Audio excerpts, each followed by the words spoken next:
বর্ষার আগে ডেঙ্গু মোকাবেলায় কতটুকু সচেতন চট্টগ্রামের সংশ্লিষ্ট কর্তৃপক্ষ? নগরীর চসিক পরিচালিত মেমন হাসপাতাল থেকে জানাচ্ছেন সহকর্মী মনিরুল ইসলাম পারভেজ।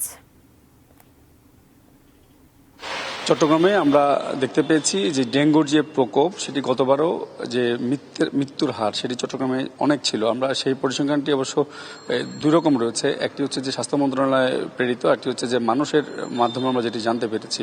তো সব মিলে ডেঙ্গুর মৃত্যুর হার ছিল চট্টগ্রামে অনেক বেশি। আর আমরা এখন একটি জায়গায় এসেছি, সেটি হচ্ছে চট্টগ্রাম সিটি কর্পোরেশন পরিচালিত হাসপাতাল।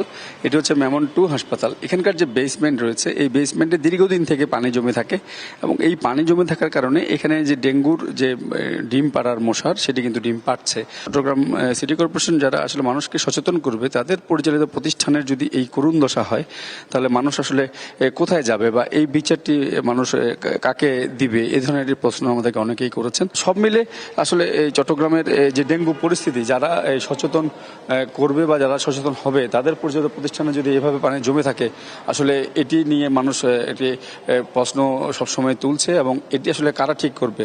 তো চট্টগ্রাম সিটি কর্পোরেশনের মেয়র যেহেতু এটার অভিভাবক, ওনার হয়তো উচিত তড়িৎ ওনার প্রতিষ্ঠানগুলোকে আগে ঠিক করা। এরকম আমরা অনেকগুলো প্রতিষ্ঠান পেয়েছি চট্টগ্রাম সিটি কর্পোরেশন পরিচালিত, সেখানে এইভাবে ডেঙ্গুর মশার যে ক্ষেত্র সেটি রয়েছে এবং ডেঙ্গু মশার জন্য যারা সচেতন করবে তারাই আসলে অসচেতন। তবে আপাতত আমার কাছে মেমন 2 হাসপাতাল থেকে এখান থেকে ডেঙ্গুর যে প্রকোপের জন্য যে ডিম পাড়ার যে অবস্থা, এখান থেকে এতটুকুই রয়েছে।